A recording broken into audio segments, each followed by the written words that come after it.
You need to go to war with yourself, man. The war may be 30 years, but when it ends, then you'll find your peace.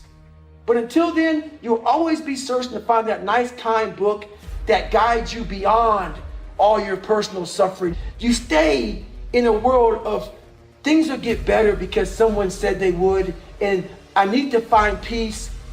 No, it doesn't happen, man. Maybe it does for some people, but you're just scratching the surface of real life. So think about it, when I say suffering, people cringe. That's the one word, whenever I post about it, people cringe. It's not about suffering and how people may look at suffering. Like you have to just go to a place that just every day of your life is suffering.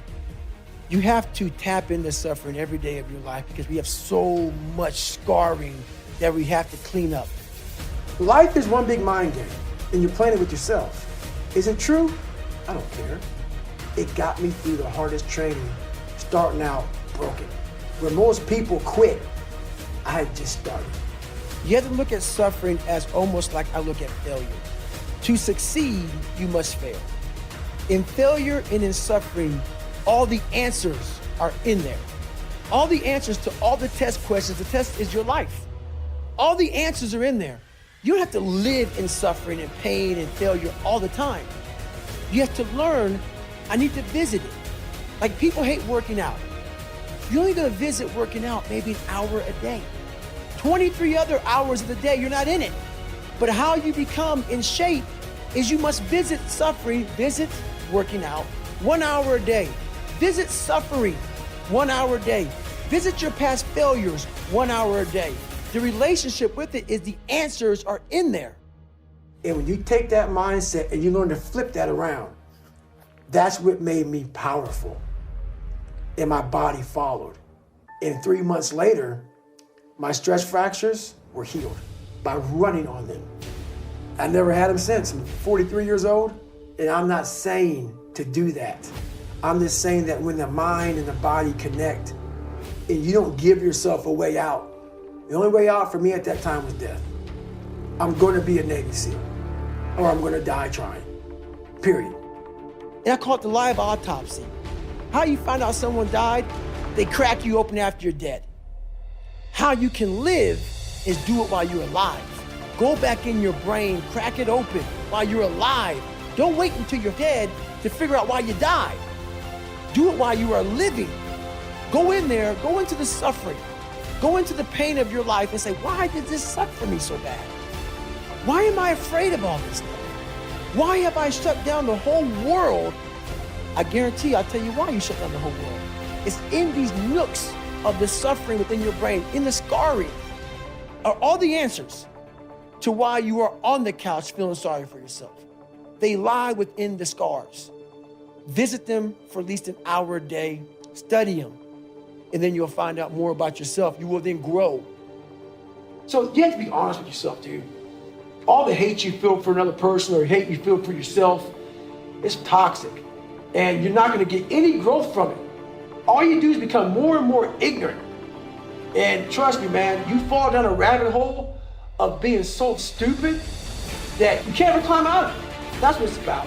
That's what it's about, man. Call yourself out for what you are, for whatever you're going through in life. Bring it to the surface, and I challenge people to do that.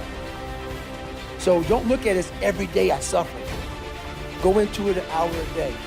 Learn from yourself, learn from life, learn from your failures, learn from your insecurities, learn from your self-doubt.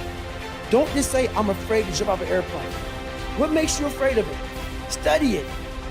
That's why I studied my mind. Why I became so powerful in the mind is because I realized I was weak. So instead of running away from the mind, I dove into it and said, what is making me weak? Oh, this makes sense. I came from hell. I came from a place that beat me down to nothing, which is why I'm afraid. All this makes sense. So systematically, one by one, I went back and met every single person in my mind, every situation.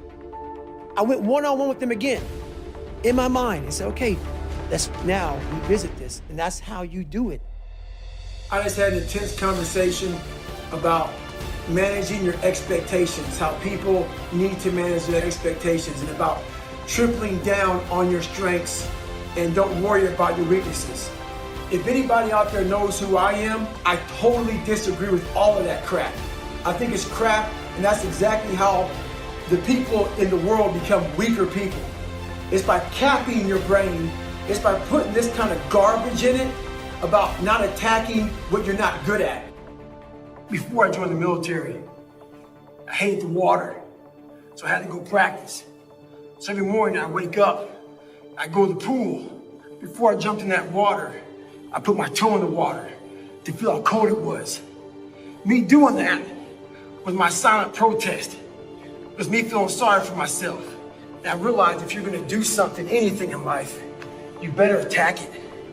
If I lived that way, if I had any kind of thought process like managing expectations, I would be a 400-pound man by now, working some job that made no money, and I would never know my capabilities. I would never have become a Navy SEAL. I never took Ranger School. All these things I did. The biggest thing in life that you have to do is you have to be proud of yourself. You have to start developing that personal self-esteem.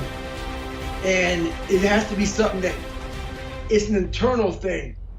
And it has to come from a lot of hard work and dedication. And you really have to, I walk around life with so-called headphones on my head, man. I just have these earmuffs on that I silence out the noise. I silence out the judgment. I silence out the self-doubt. I silence out all the naysayers. A lot of us are going through wanting to be better, wanting to find more. And what we're doing is we're putting our toe in the water of life to see how cold it is. We're not attacking anything. We're going at it half-assed. There's one thing for sure. A lot of us think we can rise to the occasion. Well, you can't. You fall back on your training. And if your training sucks, so will you. Those people get in our head, and then we start getting in our head. And the most important conversation we'll ever have is one we have with ourselves. And like you were saying to yourself, man, I'm dumb, I'm this, I'm that. I was the same way. So if that's what you're constantly repeating to yourself in that internal conversation, man, that's who you're gonna be. And my biggest thing for these people who are out here is, honestly, man, you have to start callousing over that victim's mentality. You have to start building this mental armor that no matter what anybody said, that you can be in a room full of 1 million people and all million can be like against you and calling you names and whatever, and you like this, you know what? Roger that, man, 'cause I know exactly where I'm going. I know exactly what I'm doing. And that's the kind of self-esteem you have to build in yourself, man, in this kind of society today, because it's tough. It's tough out here nowadays.